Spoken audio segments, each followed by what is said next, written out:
কোমরপুর হাট আসে, আবার কোমরপুর থেকে বাড়ি যায়, একটা চা পর্যন্ত খায় না। আছে কি না? আছে না নাই? যদি এখানে কেউ থাকেন তাহলে আমি আপনার নাম ধরে বলে নাই, আপনি চুপচাপ বসে থাকেন, ধৈর্য ধারণ করেন। আজ যদি আপনি এই মুহূর্তে দাঁড়িয়ে আমাকে উল্টে পাল্টা বলতে চান তাহলে আমি বুঝবো আপনি সেই লোক। কথা বলেন ঠিক কিনা?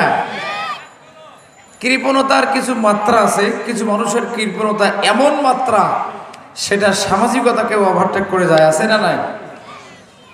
এদের ভিতরে দেখবেন কিছু মানুষ ব্যাগ কিনবে না কিন্তু বাজার করবে। ব্যাগ কিনবে না, কি করবে? বাজার করবে। প্রতিদিন খালি হাতে বাজার যাবে আর পলিথিনের ব্যাগে করে বাজার নিয়ে আসবে, ব্যাগ কিনতে রাজি নয়। এরকম মানুষ আছে না নাই? জোরে বলেন আছে না নাই? আমার ভাইয়ারা, এইরকম একজন মানুষ বাড়ি থেকে বের হয়েছে বাজার করার জন্য। বাজার করেছে 2000, কয় হাজার? 2000 টাকার বাজার করেছে। সর্বশেষ বাজারটা হলো কাঁচা বাজার।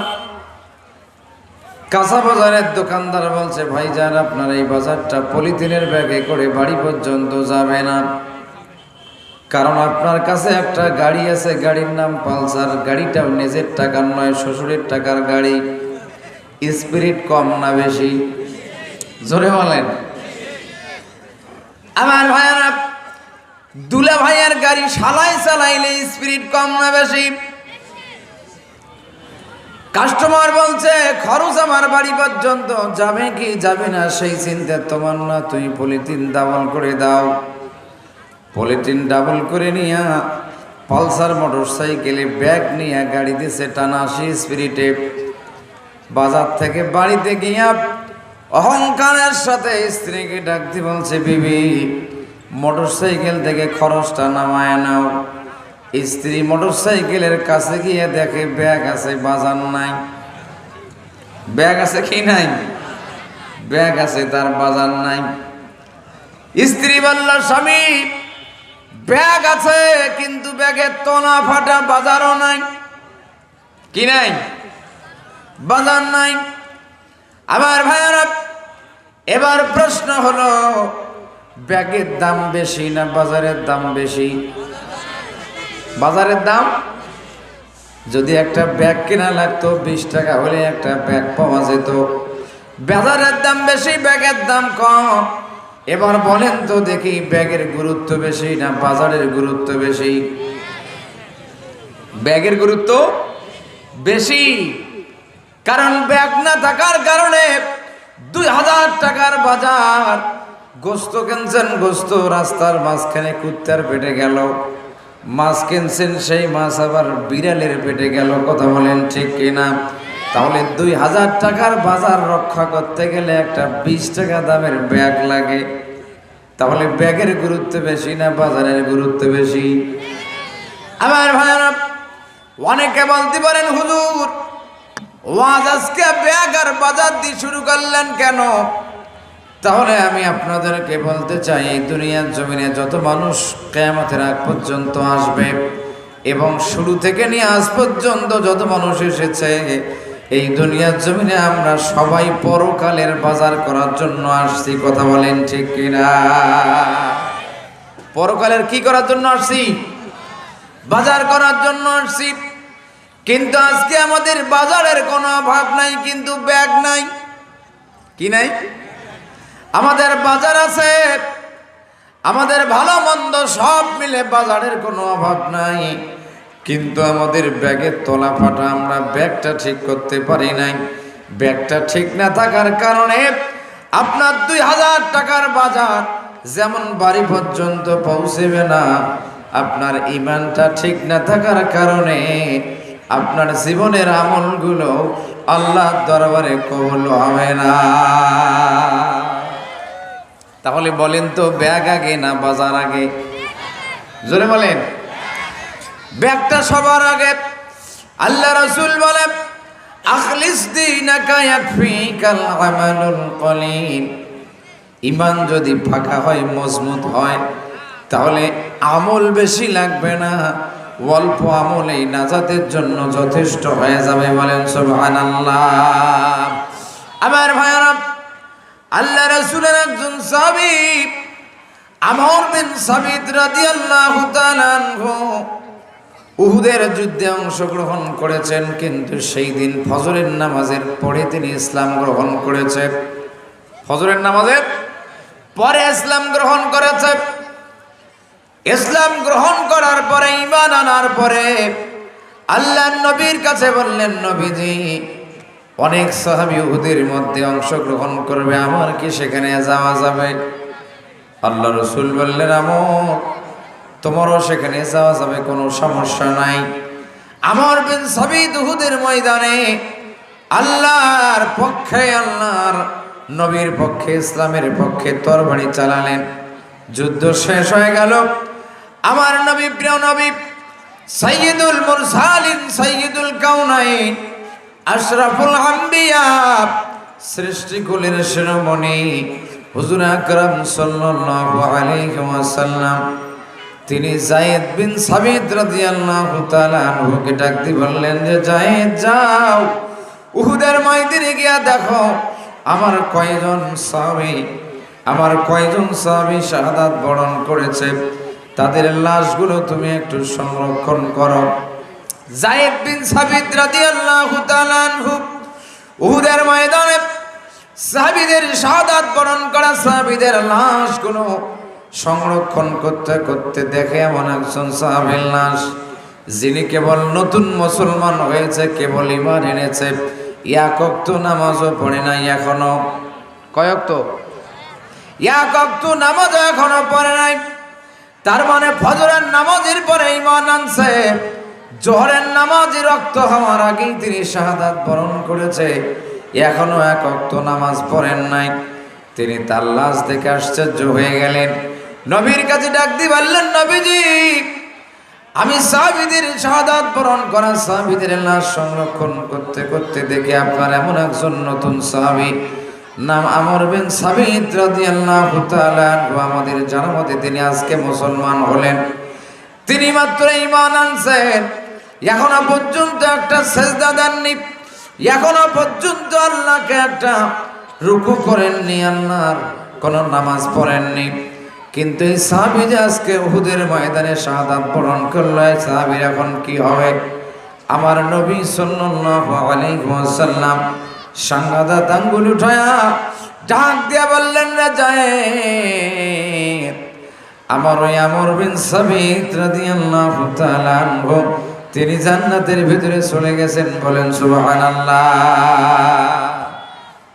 আমল করছেন জীবনে কয়টা? জোরে বলেন, আরো জোরে বলেন। ঈমান আনছে পাকা, আর আমল, নেক আমল করছে সারা জীবনে একটা, সেটা হলো উহুদের ময়দানে ইসলামের পক্ষে যুদ্ধ করেছে। সুবহানাল্লাহ বলেন, আরো জোরে সুবহানাল্লাহ বলেন। এখানে কম আর বেশি হাজার হাজার রাকাত নামাজ পড়া মানুষ আমরা এখানে আছি। কেউ কি হাত তুলে বলতে পারবেন যে আমার এক ওয়াক্ত নামাজ কবুল? বলতে পারবেন?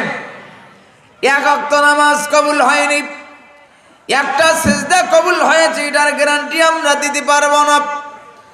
আমাদের আমল আল্লাহর দরবারে কবুল হয়েছে আমরা গ্যারান্টি দিতে পারবো না। কারণটা কি? কারণটা হলো আল্লাহ তো আগে আমল নেবে না, আগে ঈমান নেবে। কি নেবে? আগে ঈমান নেবে। কারণ আমলটা যেই কারণে কবুল হওয়ার কথা, সেই ঈমানেই আমরা অত্যন্ত দুর্বল হয়ে গেছি। কথা বলেন ঠিক কিনা? আল্লাহর প্রতি আমাদের ঈমান নাই, কোরআনের প্রতি আমাদের ঈমান নাই, নবী রাসূলের প্রতি আমাদের ঈমান নাই। আমার ভাইয়েরা,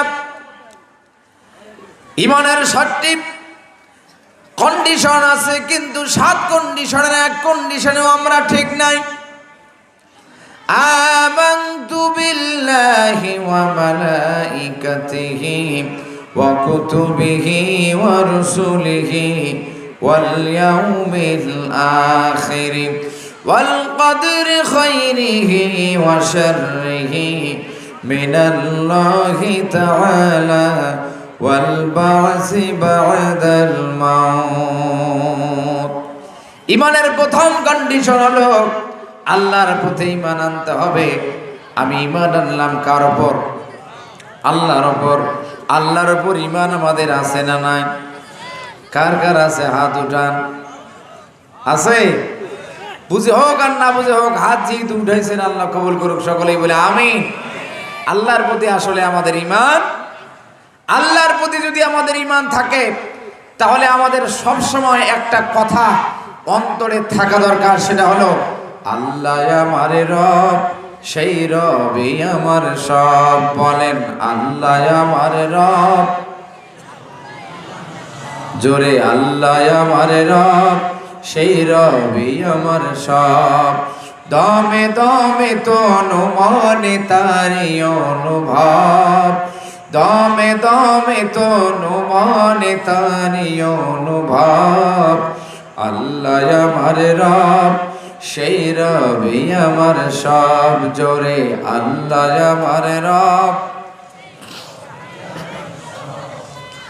আল্লাহ যদি আমাদের সব হয়, কিন্তু আমরা আল্লাহকে শুধু মসজিদে মানি, ঈদের নামাজের মাঠে মানি, আর জানাজার নামাজের মাঠে মানি, আল্লাহ আমাদের ব্যবসাতে নাই, আল্লাহ আমাদের পরিবারে নাই, আল্লাহর নীতি আমাদের সমাজে নাই, আল্লাহর নীতি দিয়ে আমরা বিচার করতে পারতেছি না। কথা বলেন ঠিক কিনা? আমার ভাইয়েরা, আপনার ব্যক্তিগত নীতি, আপনার পারিবারিক নীতি, আপনার সামাজিক নীতি, পররাষ্ট্রনীতি, সমাজনীতি, আপনার অর্থনীতি, আপনার জীবনের কোনো নীতিতে আল্লাহর কোনো আইন নাই, আল্লাহর কোনো বিধান নাই। শুধুমাত্র মসজিদ গেলে বলেন আল্লাহ, ঈদের মাঠের নামাজ পড়ার সময় বলেন আল্লাহ, আর জানাজার নামাজের সময় আল্লাহকে স্মরণ করেন। কথা বলেন ঠিক কিনা? আমার ভাইয়েরা, আল্লাহ যদি আমাদের সব হয় তাহলে আল্লাহর কোরআনের বাইরে আমাদের জীবনের কোনো কাজ যেন সম্পাদন না হয়, সেই দিকে সতর্ক থাকা লাগবে। কথা বলেন ঠিক কিনা? আরো জোরে বলেন ঠিক কিনা? আল্লাহকে আমরা রিজিক দাতা মানতে পারি না, আল্লাহকে আমরা আইন দাতা মানতে পারি না, আল্লাহকে আমরা বিধান দাতা মানতে পারি না, আল্লাহকে আমরা সৃষ্টিকর্তা হিসেবে শুধু মানি। সৃষ্টিকর্তা হিন্দুও মানে, বৌদ্ধও মানে, খ্রিস্টানও মানে, কিন্তু এই অন্যান্য জাতিরা শুধু আল্লাহকে আইনদাতা, জীবনদাতা, বিধানদাতা মানে না। ওরাও যেটা করে না আমরাও সেটা করি না। তাহলে ওদের আর আমাদের মধ্যে ব্যবধানটুকু কি? ব্যবধান হলো আপনার নামের সামনে মোহাম্মদ আর তার নামের সামনে আছে শ্রী। কথা বলেন ঠিক কিনা? ব্যবধান কিন্তু খুব বেশি কিছু না। তারা আল্লাহকে আইনদাতা মানতে রাজি নয়, আমরাও আল্লাহকে আইনদাতা মানতে রাজি নই। যদিও আজকে তাফসির মাহফিলের মাঠে বলতেছি কোরআন হাদিস যেখানে, আমরা আছি সেখানে, কিন্তু এই কথাটা এইখান থেকে ওঠার পরে আগামী কাল পর্যন্ত আপনার কাছে প্রতিষ্ঠিত থাকা সম্ভব নয়। আপনি রাখতে পারেননি, পারবেন না। কথা বলেন ঠিক কিনা? আমার ভাইয়ারা, আল্লাহ আমাদের সৃষ্টিকর্তা আমরা মানি, কিন্তু আল্লাহ আমাদের রিজিক দাতা আমরা মানতে পারি না। যদি বলা হয় যে আপনার লিচুর গাছে এত লিচু কেমনে হলো, তখন বলে হুজুর লিচুটা চাইনা থ্রি, জাত ভালো। কি ভালো? লিচুটা জাতে ধরায় না, আল্লাহ ধরায়। আরো জোরে বলেন কে ধরায়? কৃষককে যদি বলা হয় ধান এত বেশি কেমনে হলো, বলে 20 বছর থেকে আমি আবাদ করি, কৃষক হিসাবে তো আমি খারাপ নই। কথা বলেন ঠিক কিনা? নাউজুবিল্লাহ বলেন। এইরকম করে আমরা আল্লাহর নাফরমানি করতেছি, আল্লাহকে রিজিক দাতা মানতে চাই না। যদি বলা হয় যে আপনি কেমন আছেন, বলে আমি সিএনজি না চালাইলে মরে যেতাম। নাউজুবিল্লাহ বলেন। তাহলে প্রশ্ন হলো, আল্লাহ যে আপনাকে আপনার মায়ের পেটে 10 মাস 10 দিন ধরে খাওয়াইলেও সেখানে আপনি সিএনজি চালাননি, সেখানে আপনি ভ্যান চালাননি, সেখানে আপনি অটো চালাননি, সেখানে আপনি দিন মজুর হিসেবে কাজও করেননি, সেখানে আল্লাহ রাব্বুল আলামিন আপনাকে বিনা শ্রমে 10 মাস 10 দিন খাওয়াইছে কিনা? আমার ভাইয়েরা, আবার মরণের পর যদি আপনি জান্নাতে যান, জান্নাতের ভিতরে আপনাকে ভ্যান চালাতে হবে না, রিক্সা চালাতে হবে না, কোনো কাজ করতে হবে না, সেখানে কোনো দোকানপাট ব্যবসা বাণিজ্য করা লাগবে না। তাহলে মায়ের পেটের ভিতরেও আপনাকে কাজ করা লাগে না, এই রুহের জগতেও আপনাকে কাজ করা লাগে না, আবার মরণের পরেও কাজ করা লাগবে না। শুধুমাত্র দুনিয়ার জিন্দেগি একটু পরীক্ষা করার জন্য কাজের সিস্টেম চালু হয়েছে। কথা বলেন ঠিক কিনা? মরণের পরে কি কাজ করা লাগবে? মরণের পরে কাজ করা লাগবে না, রুহের জগতেও কাজ করা লাগে নাই। তাহলে যে আল্লাহ আপনাকে রুহের জগতে বিনা কাজে খাওয়ালেন, যে আল্লাহ রাব্বুল আলামিন আপনাকে মায়ের পেটে বিনা শ্রমে বিনা কাজে খাওয়ালেন, সেই আল্লাহ রাব্বুল আলামিন আপনাকে এই দুনিয়ার জমিনে খাওয়াচ্ছে, এটা বিশ্বাস করতে কোনো সমস্যা আছে? জোরে বলেন, কোনো সমস্যা আছে? আমার ভাইয়েরা, আপনার সিএনজি আছে, সিএনজি দুটার জন্য যাত্রী আছে, আপনাকে টাকা দেওয়ার জন্য কাস্টমার রেডি হয়ে আছে। আল্লাহ যদি আপনাকে দুটা হাত না দিত তাহলে কি সিএনজি চালা যেত? জোরে বলেন, যাইতো? আল্লাহ যদি আপনাকে মেধা না দিত তাহলে কি আপনি আর সিএনজি চালাতে পারতেন? তাহলে আপনি যত কিছুই করেন আল্লাহর অবদান ছাড়া টাকা পকেটে আসা সম্ভব ছিল না। কথা বলেন ঠিক কিনা? কার লাগিয়া কান্দ মানুষ, কার লাগিয়া হাসো, যে তোমাকে সুখে রেখেছে তুমি সেই মালিক ভুলে গেছো। এই পৃথিবীর মালিক যিনি,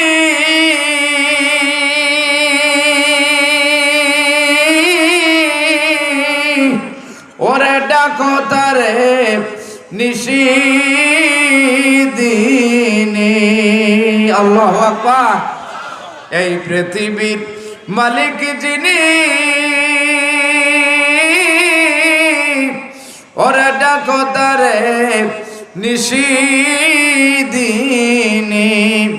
যার হাতে তোমার জীবন মরণ, তুমি তাকেই সেজদা করো। যার হাতে তোমার জীবন মরণ, তুমি তার গোলামি করো। কার লাগিয়া কান্দ তুমি, আজ কার লাগিয়া হাসো। কথা বলেন ঠিক কিনা? ভুলে গেছো তুমি কবরের জীবন,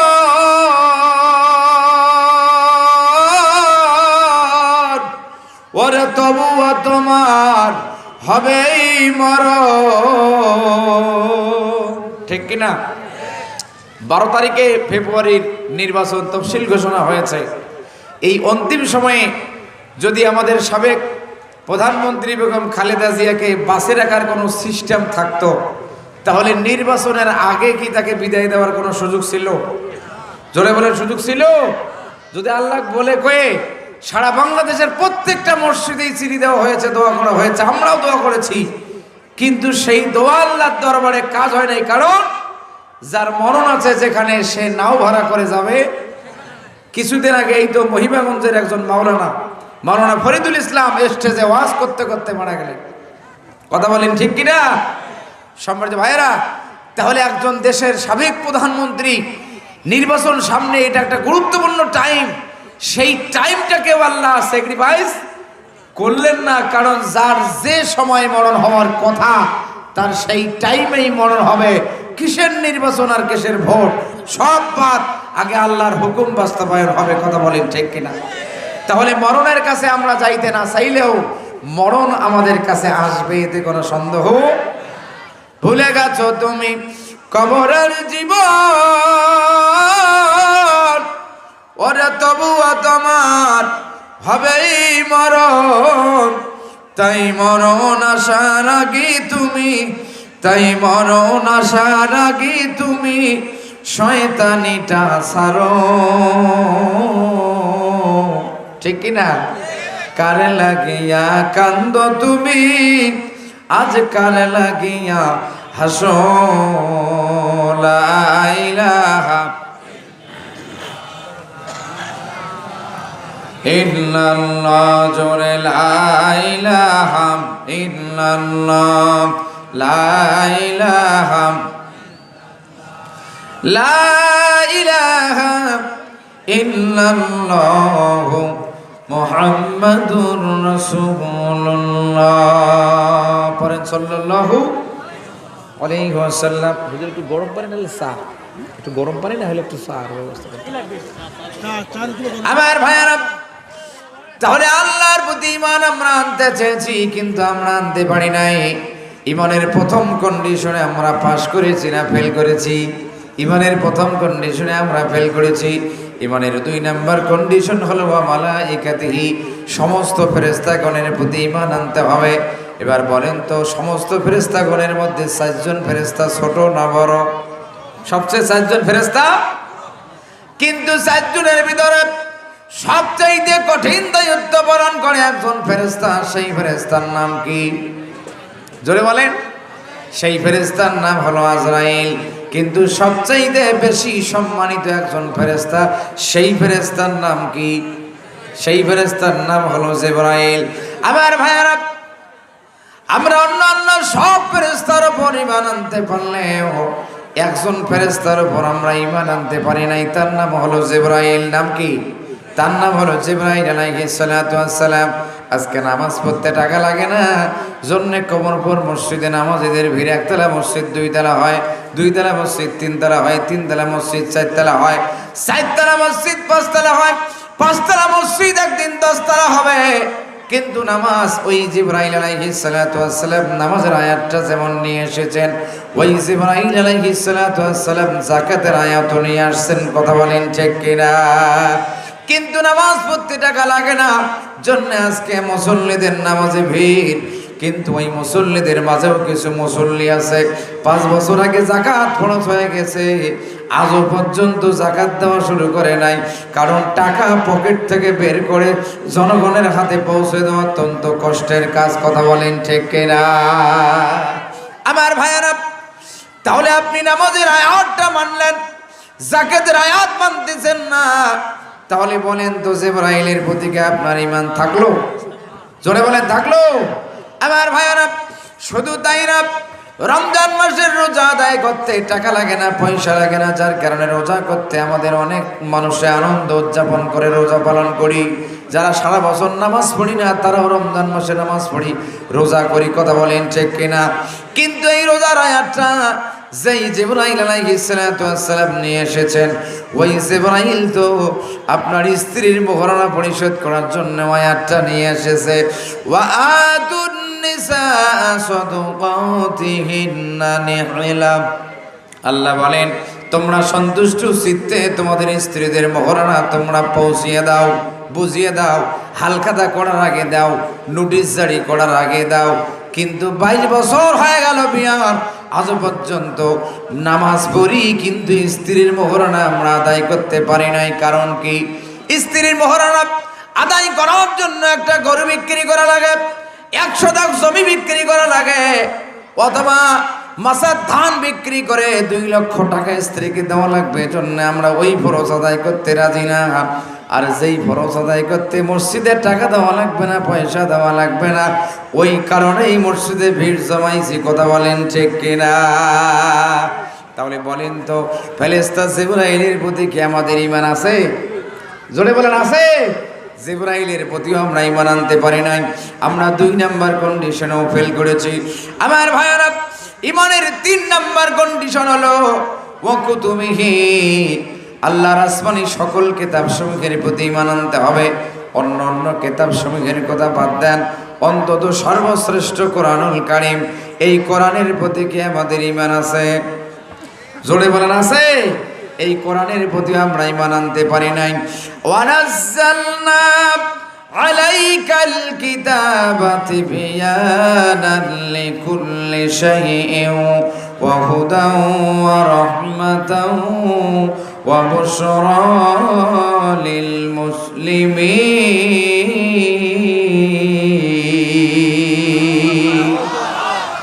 আর একটু জোরে বলেন আল্লাহু আকবার। আল্লাহ বলেন, নবীজি, আপনার উপর যে কিতাব নাযিল করা হয়েছে, এই কিতাব শুধু হেফজ করার জন্য নয়, বুকে নিয়ে মুখে নিয়ে চুমু খাওয়ার জন্য শুধু নয়, আলমারিতে রাখার জন্য শুধু নয়, এই কোরআনুল কারীম দিয়ে ব্যক্তি জীবন, সামাজিক জীবন, এই কোরআন দিয়ে অর্থনীতি, সমাজনীতি, পররাষ্ট্রনীতি, রাষ্ট্রনীতি, এই কোরআন দিয়ে জীবনের প্রত্যেকটা নীতিকে বাস্তবায়ন করতে হবে। এই কোরআনুল কারীম আজকে আমাদের মসজিদে আছে, এই কোরআনুল কারীম আজকে আমাদের জমির আইলে নাই। কথা বলেন ঠিক কিনা? এই কোরআনুল কারীম দিয়ে আমরা নামাজ পড়ি, কিন্তু এই কোরআনুল কারীম দিয়ে আমরা আজকে জমি বন্টন করতে রাজি না। 10 বছর হলো বন সম্পত্তি পায়, সেই বনের সম্পত্তি নিয়ে আপনি কোর্টে মামলা চালাইতেছেন, আছে না নাই? জোরে বলেন আছে না নাই? তাহলে আপনি কোরআনের আইন দিয়ে নামাজ পড়েন, কোরআনের আইন দিয়ে আপনার বনের সম্পত্তি দিতে রাজি নন, তাহলে আপনার নামাজ কোন আল্লাহ নেবে? কথা বলেন ঠিক কিনা? আমার ভাইয়ারা গভীর মনোযোগ দেন। তাহলে আমি বলছিলাম ব্যাগ আগে না আমল আগে? বাজার আগে না ব্যাগ আগে? ব্যাগটা সবার আগে, ইমানটা সবার আগে। ইমান যদি আপনার মজবুত না থাকে তাহলে আমল দিয়ে কাজ হবে না। আর ইমান যদি ক্লিয়ার থাকে, আর একটা আমলও যদি আল্লাহর দরবারে কবুল হয়ে যায়, ওই একটা আমলের কারণেও হয়তো আল্লাহ আপনাকে পার করতে পারে। কথা বলেন ঠিক কিনা?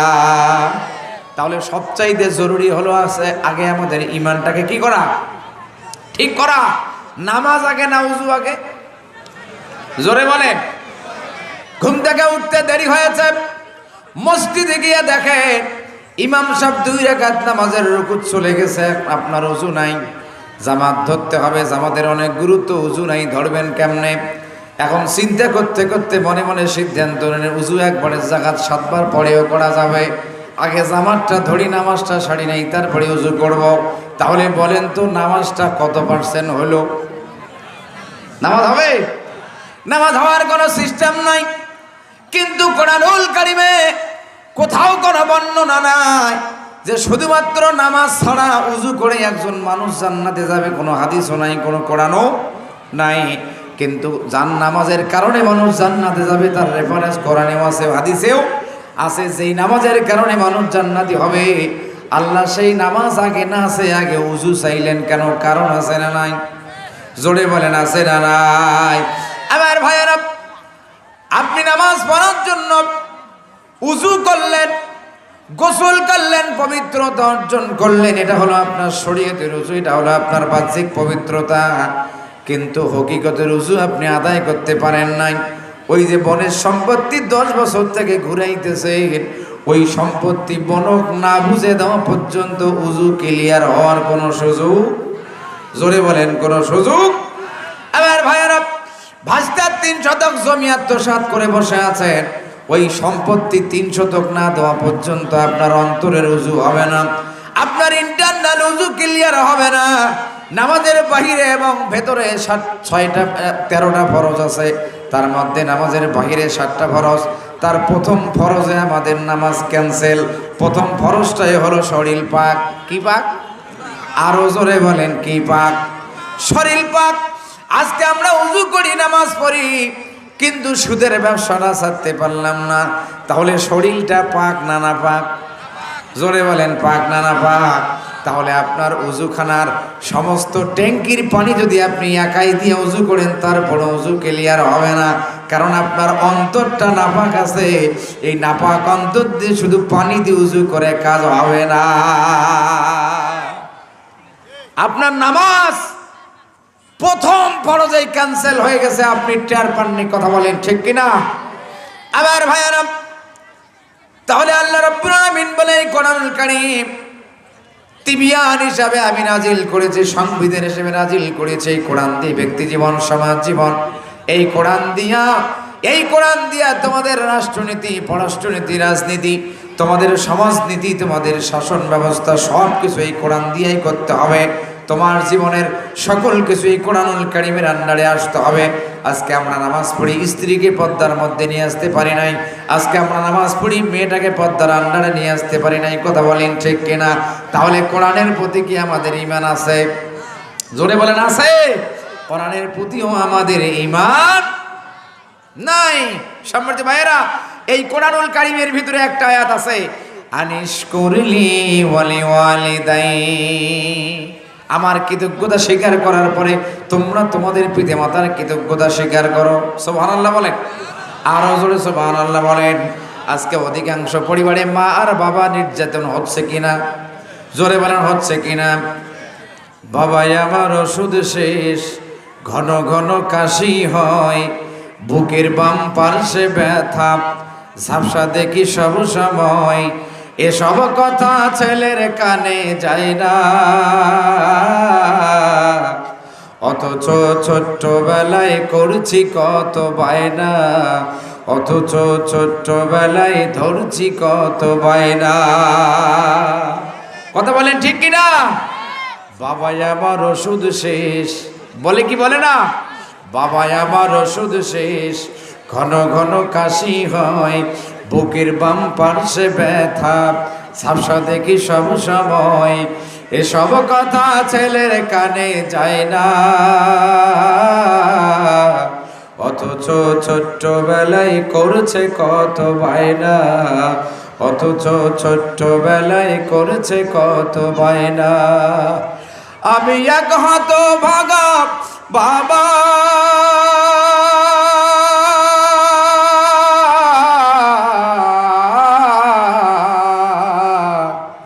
আমি মরে গেলে ওষুধ কারে কিনে দিবা, আমি মরে গেলে তুমি বাবা কারে ডাকবা। কথা বলেন ঠিক কিনা? আমি মরে গেলে ওষুধ কারে কিনে দিবা, আমি মরে গেলে তুমি বাবা কারে ডাকবা। বউ তো তোমার কত কিছু চায়, লক্ষ টাকা খরচ করো অভিযোগ সারা। কথা বলেন ঠিক কিনা? বউ তো তোমার কত কিছু চায়, লক্ষ টাকা খরচ করো অভিযোগ সারা। ব্যাংকে তোমার লক্ষ টাকা, আমি চাইলে পকেট ফাঁকা। ব্যাংকে তোমার লক্ষ টাকা, আমি চাইলে পকেট ফাঁকা। আর কত মিথ্যা কবা। কথা বলেন, এরকম মিথ্যা বলা ছেলে আছে না নাই? আরো জোরে বলেন, আছে না নাই? ব্যাংকে তোমার লক্ষ টাকা, আমি চাইলে পকেট ফাঁকা। আর কত মিথ্যা কবা। আমি মরে গেলে ওষুধ কারে কিনে দিবা, আমি মরে গেলে বাবা কারে তুমি ডাকবা। বাজার আমার ওষুধ শেষ, ঘন ঘন কাশি হয়, বুকের বাম পার্শ্বে ব্যথা, ঝাপসা দেখি সব সময়। এসব কথা ছেলের কানে যায় না, আমি মরে গেলে ওষুধ কারে কিনে দিবা, আমি মরে গেলে বাজান কারে বলে ডাকবা। আমি এক হাত ভাগা বাবা,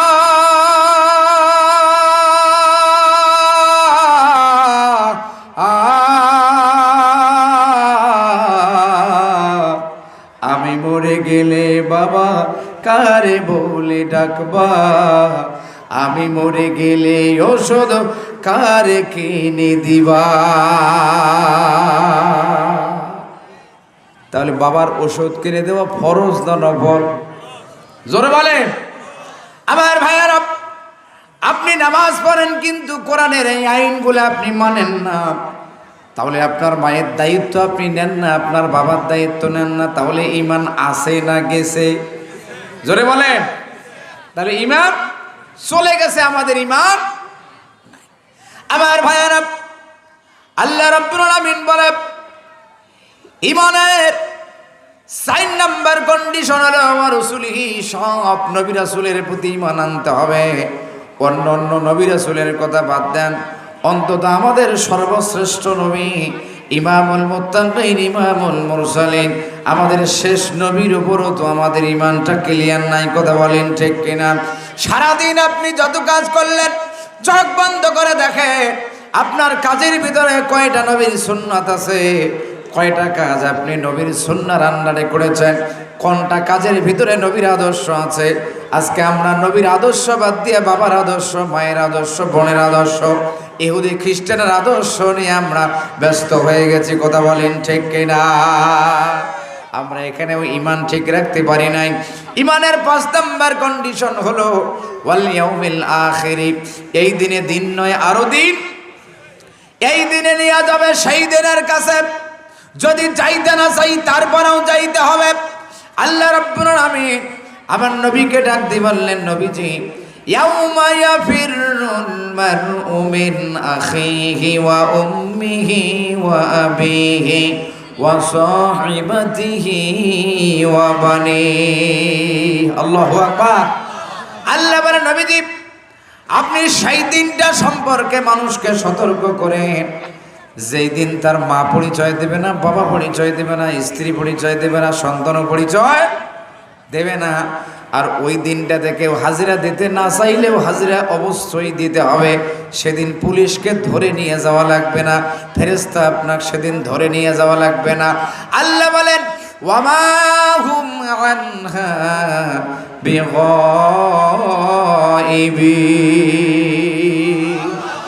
আল্লাহ বলেন সেদিন কেউ অনুপস্থিত থাকতে পারবে না। সেই দিন আজকে দুনিয়ার জমিনে অনেক ফাঁসির আসামি, অনেক মার্ডারের আসামি, গাইবান্ধার আসামি, খাগড়াছড়ির আসামি, বান্দরবনের আসামি, সুন্দরবন, এইরকম করে বহু জায়গার আসামি বহু জায়গায় আত্মগোপনে আছে। কথা বলেন ঠিক কিনা? কিন্তু হাসরের ময়দানে সেদিন আর কোনো আত্মগোপন করার কোনো সুযোগ, জোরে বলেন সুযোগ।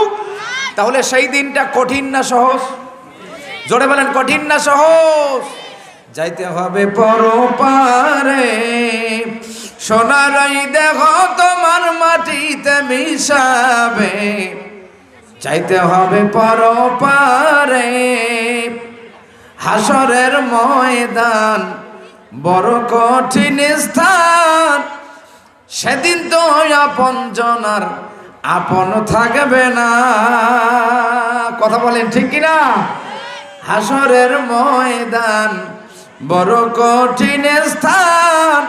সেদিন তো আপন জনার আপন থাকবে না। মিজানের পাল্লা যদি হয় হালকা, মিজানের পাল্লা যদি হয় হালকা, কেমনে যাইবা তুমি জান্নাতের ভিতরে?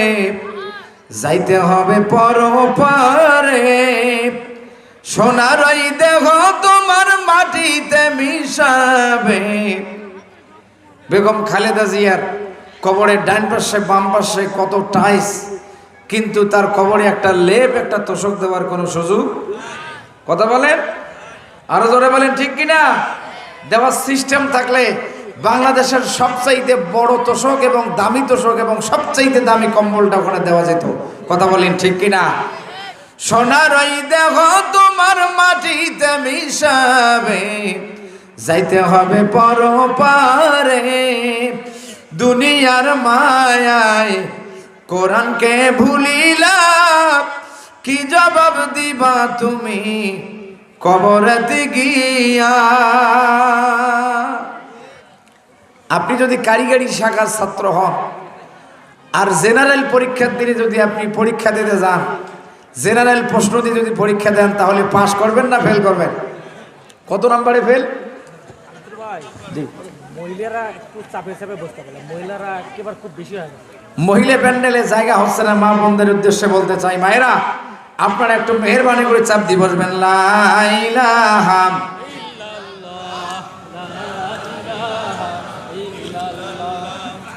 লা ইলাহা, জোরে লা ইলাহা,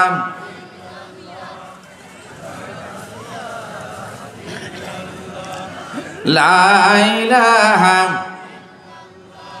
জোরে লা ইলাহা, লা ইলাহা ইল্লাল্লাহু মুহাম্মাদুর রাসূলুল্লাহ। সকলেই বলেন সাল্লাল্লাহু আলাইহি ওয়াসাল্লাম। তাহলে আপনি ছাত্র হলেন কারিগরি শাখার, কারিগরি সিলেবাসে আপনি লেখাপড়া করেছেন। এখন যদি আপনাকে জেনারেল প্রশ্ন দেওয়া হয়, পাস না ফেল? জোরে বলেন পাস না ফেল?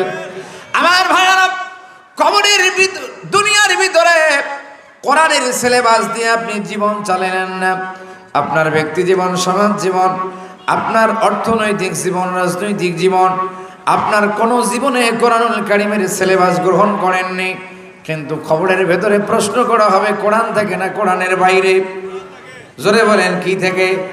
খবরের ভিতরে প্রশ্ন করা হবে মার রব্বুকা ওয়ামান দীনুকা ওয়ামান নাবিয়ুকা।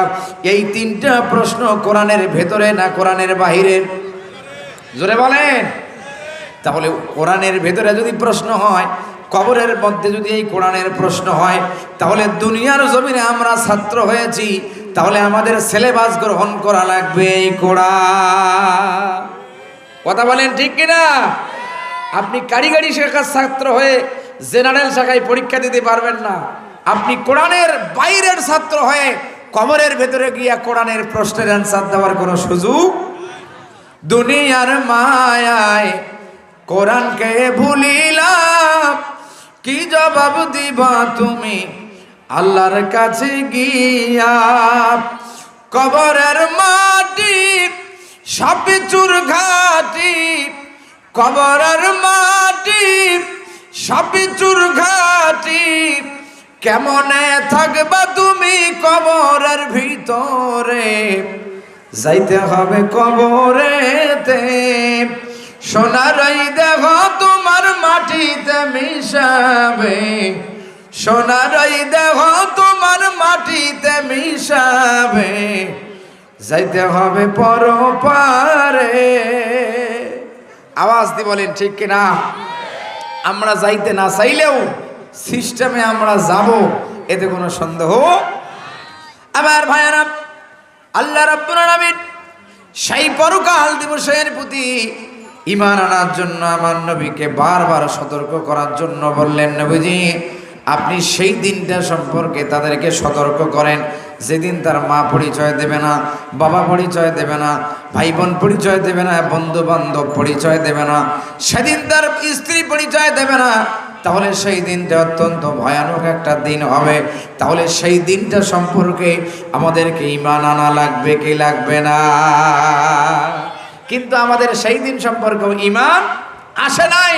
সেই দিন সম্পর্কে যদি আমাদের ঈমান থাকতো, তাহলে আমরা সুদের সঙ্গে থাকার কথা না, আমরা ঘুষের সঙ্গে থাকার কথা না। আমার আশ্চর্য হয়, আমি সেদিন একটা তথ্য পাইলাম, সেটা হলো এক ব্যক্তি ছোটবেলা থেকে ঘুষ সুদ খাইছে, তো হঠাৎ করে নামাজ ধরছে। তো মসজিদে নাকি কমিটি বলছে, ভাই আপনি তো এখন নামাজ শুরু করছেন, তা সুদের ব্যবসাটা বাদ দেন। তা উনি সুদের ব্যবসা বাদ দিয়েছে। কিছুদিন পরে শোনা গেল যে ব্যবসাটা এখন স্ত্রী দিয়ে চালাইতেছে। শামীম ভাই, সুদের ব্যবসা বাদ দিয়েছে কিন্তু চালাই কাক দিয়া? স্ত্রী দিয়ে চালায়। কমিটি যেহেতু নিষেধ করছে, নামাজ যেহেতু পড়ি, এখন আর ওই ব্যবসা আমার দ্বারাই হবে না, ও টাকা আমি ধরবো না, ওটা স্ত্রী করুক, কি করে করুক। তাইলে ওইটা কি সুদেরও হইল না? না হইলো বলেন? জোরে বলেন, এটা কি সুদের বাইরে গেল? আপনি নিজেই করেন আর স্ত্রী দিয়ে করেন, সুদ কিন্তু আপনি খাচ্ছেন। সুতরাং আমরা যদি পরকালকে ভয় করতাম, তাহলে দিন লাভ, ঘন্টা লাভ, মিনিট লাভ, সেকেন্ড লাভ, ধানের ওপর টাকা, এই কাজগুলো আমরা করতাম না। কথা বলেন ঠিক কিনা? আরো জোরে বলেন ঠিক কিনা? আমার ভাইয়ারা, তাহলে পরকাল দিবসের প্রতি আমরা ঈমান আনতে পারি নাই।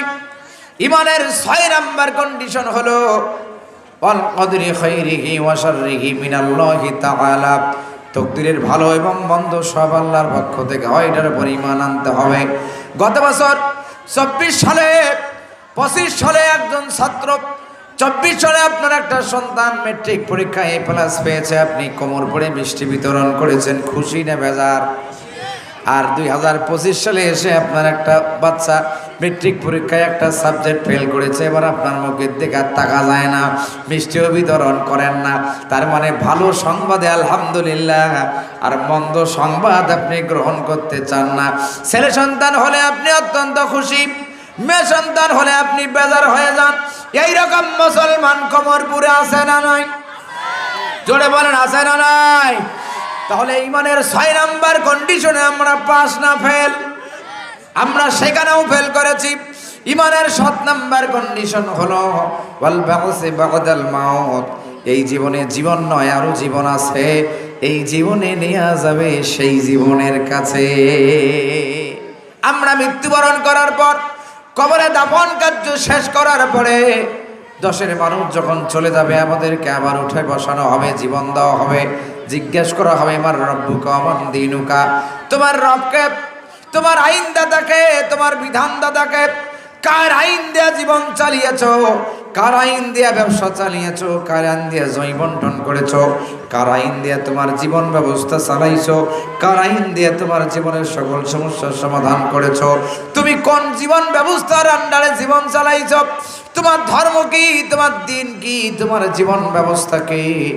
আল্লাহ রাব্বুল আলামিন বলবে আমার নবীকে, তোমার নেতাকে, তুমি কোন নেতার জন্য জীবন দিয়েছো, তুমি কোন নেতার জন্য, তুমি কোন নেতার পিছনে সময় দিয়েছো। তোমার নেতা আমার নেতা বিশ্বনবী, আরো জোরে বলেন বিশ্বনবী মুস্তাফা সাল্লাল্লাহু আলাইহি ওয়াসাল্লাম।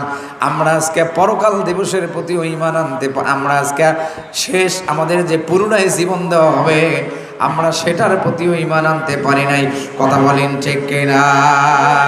জিন্দেগি তোর যায় রে ফাঁকি দিয়া রে সোনার মানুষ, জিন্দেগি তোর যায় রে ফাঁকি দিয়া। না হলেও কমপক্ষে 4-5 জন ফোন দিয়ে বলছে হুজুর ওয়াজ যা করেন করেন, এই গজলটা যেন হয়। আলহামদুলিল্লাহ বলেন, আরো জোরে আলহামদুলিল্লাহ বলেন। ও পাগল মন শিশুকাল গেল খেলায় খেলায়, আর যৌবন গেল হেলায় হেলায়। কথা বলেন ঠিক কিনা? যুবকের বয়স 20, ইমানের দাওয়াত দিচ্ছেন, নামাজের দাওয়াত, বলে হুজুর নামাজটা 40 সাল থেকে শুরু করব। কত সাল? একজন 41 সালের গ্যারান্টি দিয়ে 24-এ বিদায় হলো না। এই পৃথিবীতে আল্লাহ ছাড়া কারো গ্যারান্টি টেকে? জোরে বলেন। এই পৃথিবী যার গ্যারান্টিও তার পৃথিবীর মালিক ছাড়া এই পৃথিবীতে কারো গ্যারান্টি। 41-এর গ্যারান্টি দিয়ে 24-এ বিদায়। আর আপনার হায়াত যদি 40 পর্যন্ত না যায়, তাহলে বেশি যদি আপনি মারা যান, তাহলে আল্লাহর কাছে কি জবাব দেবেন? নামাজ আজ থেকে শুরু করবেন না কাল থেকে শুরু করবেন? জোরে বলেন কখন থেকে? আজ থেকে শুরু করবেন। ও পাগল মন শিশুকাল গেল খেলায় খেলায়, আর যৌবন গেল হেলায় হেলায়। আল্লাহর কথা দেখলি না ভাবিয়া রে কোমরপুরের যুবক, জিন্দেগি তোর যায় রে ফাঁকি দিয়া, জিন্দেগি তোর গেছে ফাঁকি দিয়া রে গোবিন্দগঞ্জের যুবক, জিন্দেগি তোর যায় রে ফাঁকি দিয়া। ও পাগল মন পাগ ধরিয়া গেছে দাড়ি, নিঃশ্বাস আছে আর গোটা চারি। কথা বলেন ঠিক না বে ঠিক? পাগ ধরিয়া গেছে দাড়ি, নিঃশ্বাস আছে আর গোটা চারি। সমঞ্জারি গিয়াছে করিয়া রে বেনামাজি মুরব্বি। আছে না নাই? বয়স 90 বছর বয়সে মুরব্বি, কিন্তু নামাজ শুরু করে নাই। যায় যায় অবস্থায় এখনো নামাজ পড়ে না, এমনও মুরব্বি আছে না নাই? পাক ধরিয়া গেছে দাড়ি, নিঃশ্বাস আছে আর গোটা চারি। সমঞ্জারি গিয়াছে করিয়া রে বেনামাজি মুরব্বি, জিন্দেগি তোর যায় রে ফাঁকি দিয়া, জিন্দেগি তোর গেছে ফাঁকি দিয়া রে সোনার আদম, জিন্দেগি তোর গেছে ফাঁকি দিয়া। লা ইলাহা, জোরে লা ইলাহা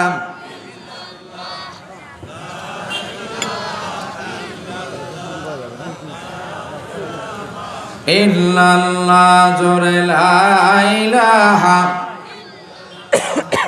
লা ইলাহা লা ইলাহা ইল্লাল্লাহু মুহাম্মাদুর রাসূলুল্লাহ। সকলেই বলেন সাল্লাল্লাহু আলাইহি ওয়াসাল্লাম। আল্লাহ রাব্বুল আলামিন বলে, ইন্নাল্লাযীনা আমানু ওয়া আমিলুস সালিহাতি ওয়া আকামুস সালাতা ওয়া আতাউস যাকাতা লাহুম আজরুহুম ইনদা রাব্বিহিম ওয়া লা খাউফুন আলাইহিম ওয়া লা হুম ইয়াহজানুন।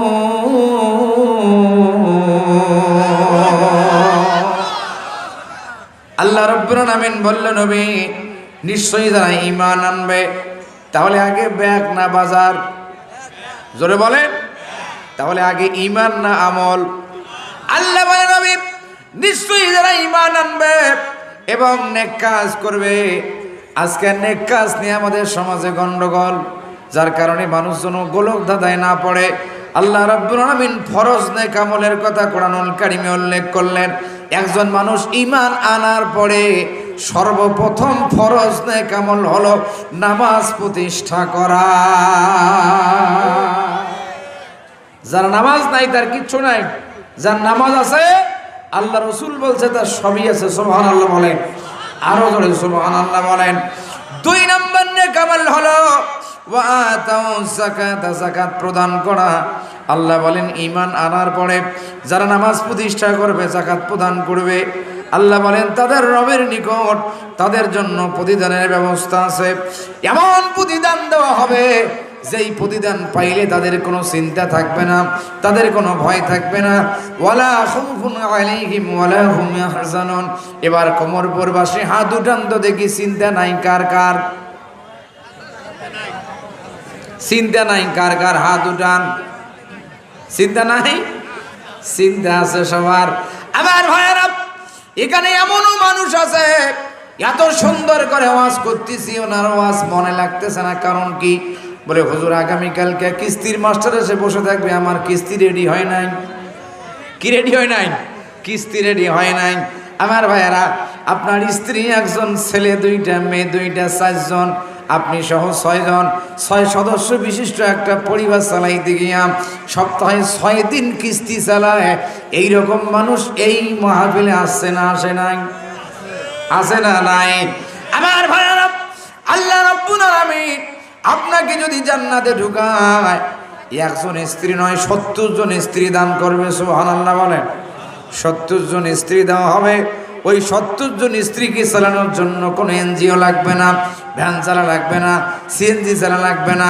আল্লাহ রাব্বুল আলামিন সমস্ত আয়োজন করবে। আপনি শুধু আনন্দে আত্মহারা হবেন, আল্লাহর শুকরিয়া আদায় করবেন আর উপভোগ করবেন। বলেন সুবহানাল্লাহ। খাবেন, টাকা দেওয়া লাগবে না, পয়সা দেওয়া লাগবে না। ওই জান্নাতের ভিতরে একটা টিকিট আমাদের দরকার আছে না নাই? জোরে বলেন, আছে না নাই? আমার ভাইয়েরা, গভীর মনোযোগ দেন। আপনার জীবনে আপনি 40 বছর ধরে নামাজ পড়েছেন, হয়তো নামাজটা কবুল হয়নি, কোনোদিন ওযু হয়নি, কোনোদিন সেজদা হয়নি, কোনোদিন রুকু হয়নি, কোনোদিন আপনার তাসবিহ ঠিক করে পড়তে পারেননি, কোনোদিন নামাজ ভঙ্গের কারণ আপনি ঘটে গেছে আপনি বুঝতে পারেননি। আমার ভাইয়েরা, কিন্তু আল্লাহর এই দুনিয়াতে কোন মসজিদকে প্রতিষ্ঠিত করলেন, কোন এতিমখানা, কোন মাদ্রাসা, কোরআনী প্রতিষ্ঠানগুলোকে প্রতিষ্ঠিত করলেন। আপনার আমল হয়তো আল্লাহর দরবারে কবুল হয়নি, কিন্তু আল্লাহর এই কোরআনকে প্রতিষ্ঠিত করার জন্য কিয়ামত পর্যন্ত যেহেতু কোরআন এই পৃথিবীতে থাকবে, এই কোরআন প্রতিষ্ঠিত করার জন্য আল্লাহ রাব্বুল আলামিন আপনাকে সদকায়ে জারিয়ার সব কবরে দান করবে। বলেন সুবহানাল্লাহ। আমার করণে মন, চক্ষু দুটা বন্ধ হয়ে গেলে, নিঃশ্বাসটা বের হয়ে গেলে দেখবেন আমার বলতে আর কিচ্ছু নাই। আমার গাড়ি, আমার বাড়ি, আমার রাজনীতি, আমার অফিস, আমার আদালত সব পড়ে থাকবে, শুধু আমি থেমে যাব, আপনি থেমে যাবেন।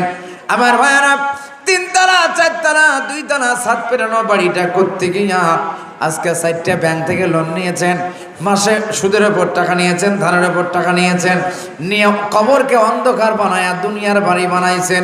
দুনিয়ার বাড়িটাও বাড়ি, কবরের বাড়িটাও বাড়ি। মুসলমান আওয়াজ দিয়ে বলেন আসল বাড়ি কোনটা? আরো জোরে বলেন আসল বাড়ি কোনটা? পাগল মন আমার তুমি কারলা গিয়া সাজাইছো রে সুখের ঘর।